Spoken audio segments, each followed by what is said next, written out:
سلام سلام، اش اخباركم؟ لاباس عليكم؟ ان شاء الله تكونوا كلكم بخير وعلى خير. مرحبا بكم معايا فيديو جديد ووصفه جديده. بما انني من عشاق الرز فكل مره تلقاوني كنشارك معكم وصفه من الوصفات اللي كتعجبني واللي كتكون معتمده عندي. هذه وحده من الوصفات اللي كتعجبني اللي هي الرز بالكروفيت. ديجا شاركت معكم البرياني، الرز بطريقه البرياني بالكروفيت. هاد المره غنشارك معكم هاد الوصفه ما بين مجبوس وما بين كبسه، وصفه خليجيه بلمسه ديالي، كتجي رائعه ولذيذه ودغيا كتوجد في ساعه. ما نطولش عليكم، ندوزو جميع ونشوفوا الطريقه والمقادير. اذا نبداو على بركه الله. عندي هنايا طنجره درت فيها واحد الكميه ديال الزيت، تقريبا ما يعادل واحد ثلث ديال الزيت نباتيه. غندير فيها واحد بصله كبيره مقطعه مكعبات هكذا، وإلا كانت البصله صغيره نديرو زوج. انا هنا دايره وحده كبيره. صافي كنصوطيو هذيك البصله في هذاك الزيت مزيان حتى كتدبل وكيتغير اللون ديالها. ما بغيناهاش ترجع ذهبيه بحال الطريقه البرياني، لا بغينا غير تبدا كتدبل. صافي بحال هكا كيف ما كتشوفوا معايا. وغادي نكملوا ما تبقى من المراحل. كنضيفوا لها واحد الكميه ديال الثوم طري مع كميه ديال الزنجبيل. هذه الكميه كتبقى على حسب شحال الكميه ديال الرز نتوما غديروا، شحال الكميه ديال الكروفيت اولا ديال الروبيان. فعلى حساب العدد اللي غديروا، الكميه اللي غديروا كنحددوا شحال البصله، شحال الثوم، شحال الزنجبيل. فهنا انا درت درت حبه وحده كبيره ديال البصله مع تقريبا 3 الفصوص ديال الثوم مع طريف ديال الزنجبيل طري. كنصوتيهم حتى كتطلع هذيك الريحه القويه ديال الثوم وديال الزنجبيل. صافي من بعد كنضيفوا البهارات الصحيحه. عندي هنايا زوج ديال الليمون الاسود اولا الليمون مجفف، عندي ورق الغار اولا ورق موسى. من بعد كنضيفوا عليهم العود ديال القرفه، حبات ديال الهيل الاخضر، 3 الحبات تقريبا ديال الهيل الاخضر. كنديروا واحد 3 الحبات ديال القرنفل. هادو منسمات اللي كنستعملوا، كنحاولوا كنصوتيهم حتى هما حتى كتعطي الريحه ديالهم. فدائما مع التحريك المستمر باش هذيك البصله ما بغيناهاش توصل لدرجه انها تولي يعني ذهبيه. صافي من بعد كنضيفوا عليهم واحد هاد الاضافه هي اختياريه، الا ما توفرش ممكن تستغناو عليها، اللي هي اوراق الكاري. الكاري هكا طري كنديروه اوراق ديالو كيعطي واحد النكهه زوينه بزاف لهاد الوصفه هذه. كما قلت لكم هي ماشي ضروريه، هي اختياريه. توفرات كنديروها، ما توفرش ماشي ضروري. صافي حتى هما نفس الشيء كنصوتيهم حتى كتطلع الريحه ديالهم، كيعطيو واحد الريحه واحد المذاق زوين بزاف للاكل. صافي من بعد ما كنصوتيو مزيان هذيك البصله مع البهارات الصحيحه مع هذوك اوراق الكاري اللي حنا درنا. كنضيفوا واحد معلقه صغيره ديال معجون الطماطم اولا الطماطم مصبره. كما قلت لكم انا هنا صغير معلقه صغيره لان الكميه اللي غادي ندير فهي قليله ماشي بزاف. غادي نصوتيوها حتى هي شويه، نقليوها شويه مع هذيك الزيت.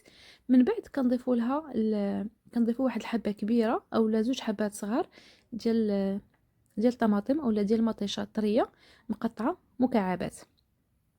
كيف ما كتشوفوا هنايا من الافضل نحيدوا لها هذيك الزريعه ديالتها. صافي انا درت هنايا حبه كبيره، غادي نصوتيوها حتى هي حتى كتبدا كتدبل لينا شويه. دائما التحريك المستمر، حيتاش ما غنديروا لا ما لا حتى شي حاجه، ما غنديروش فيه كاع القطره د الماء، ما غنديروهاش في هذا الاول هذا. صافي كنخليو غير هذيك المطيشه ملي كتدبل كتدبل راه كتعطينا واحد الصوص. صافي من بعد كنديروا البهارات ديالنا. اول شيء كنديروا الملح اللي تيبقى على حسب الذوق. كنديروا الكركم، واحد المعلقه صغيره ديال الكركم. كنديروا واحد المعلقه صغيره عامره ديال القزبور يابس مطحون، قزبور يابس مطحون.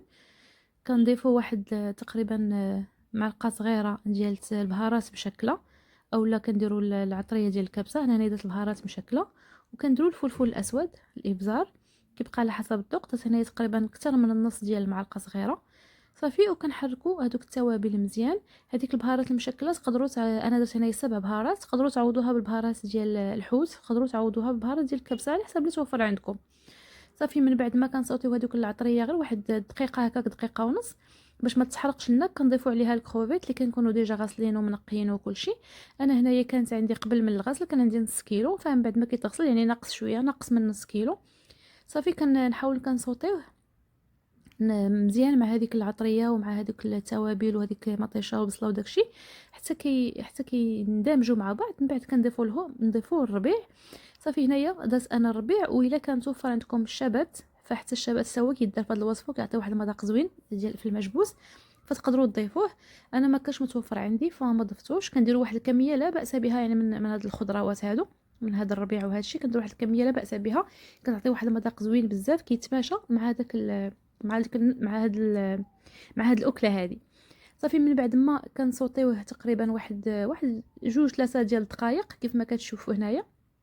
انا كما قلت لكم راه ما ضفت لا مال حتى شي حاجه، غير هذاك الخوفيت كيبدا كيطلق الماء ديالو. صافي كنضيفوا الروز اللي كنكونوا غاسلينه وناقعينه واحد المده ديال 30 دقيقه. الروز بسمتي عندي انا هنايا كاس كبير، كنغسلوه مزيان حتى كيتصفى من هذاك النشا ديالو، وكنرقدوه في الماء عادي واحد المده ديال نص ساعه. صافي من بعد كنصفيوه وكنضيفوه لهذيك الطبخه ديالنا، لهذوك التوابل وهذاك الروبيان وهذا. صافي وكنحاولوا نخلطوا واحد التحريكه، نحركوا واحد التحريكه خفيفه باش كيندمجوا لنا جميع هذوك العناصر مع هذاك الروز. صافي ومن بعد ما كنحركوا مزيان كندوزو كنمرقوا. القاعده كتقول دائما بان الرز بسمتي يعني كنحتاجوا قياس ديال الرز كنضيفوا له 2 قياسات ديال الماء. فانا هنايا عندي كاس كبير ديال الرز، ضفت له 2 كيسان كبار ديال الماء. ما زدتش كثر لان الروبيان ما غيحتاجش الماء باش انه يطيب ولا هذا. حنا دابا بغينا نطيبوا غير الرز، اما داك الكروفيت راه دغيا كيطيب، يعني ما نحتاجوش ماء اضافي اللي غادي نقولوا مثلا غادي يطيب فيه الدجاجه ولا اللحم ولا. كنخليو الطنجره عريانه والنار عاليه حتى كنشوفوا بان الماء وصل للسطح ديال الرز. كيف ما كتشوفوا معايا في الاول كان الماء طالع على الرز، دابا وصل نفس سطح الرز. ضفت 2 حبات ديال الفلفل الحار اختياريين ولكن كيعطيو نكهه زوينه. كنغطيو عليه وكنقصوا العافيه وكنخليوه كيطيب على المهل. ملي كيطيب كنطفيو البوطه، ما كنعريوش عليه مباشره، كنخليه واحد 5 ديال الدقائق وها الرز ديالنا واجد. كيف ما شفتوا معايا راه كيوجد في ساع، كيجي الرز نتري حبه حبه كيف ما كتشوفوا، ما كيجي لا معجن لا حتى شي حاجه. كيجي القياس ديال الطياب ديالو هو هذاك، غير تبعوا هاد الطريقه اللي قلت لكم راه كيجي زوين بزاف. بالنسبه يعني كما قلنا كنديروا الماء كنمرقوا كنخليو النار مجهده حتى كيوصل الماء نفس يعني المستوى ديال الرز، وكنقصوا عليه البوطه وكنخليوه كيطيب بالمهل. وصافي هكذا كتكون الطبخه ديالنا المجبوس ديالنا اولا الكبسه اولا كل واحد شنو يبغي يسميها، اولا الرز بالكروفيت كيكون واجد بطريقه اللي هي مختلفه. المذاق كيجي رائع مع رشه ديال التربيع مع قطرات من الحامض. كتجي واحد الاكله اللي سهله مهله كتوجد في ساع ولذيذه بزاف لعشاق الرز. وهكذا كانت هذه هي الوصفه ديال اليوم. كنتمنى ان شاء الله انها تنال الاعجاب ديالكم، وإلا عجباتكم كما العاده ما تبخلوش عليا فضلا وليس امرا بالدعم ديالكم وباللايكات ديالكم وبالاشتراك في القناه بالنسبه اللي مازال ما مشتركش، وفعلوا الجرس باش اي وصفه حطيتها توصلكم. وكنتمنى ان شاء الله انكم تجربوه، وإلا جربتوه قولوا لي كي جاتكم. وإلا بغيتوا وصفات اكثر من الرز فراه غنخلي لكم في صندوق الوصف برياني بالرز، برياني يعني بالكروفيت، برياني باللحم، برياني بالكفته، الرز بالخضره بطريقه مغربيه، يعني مجموعه ديال الوصفات لعشاق الرز.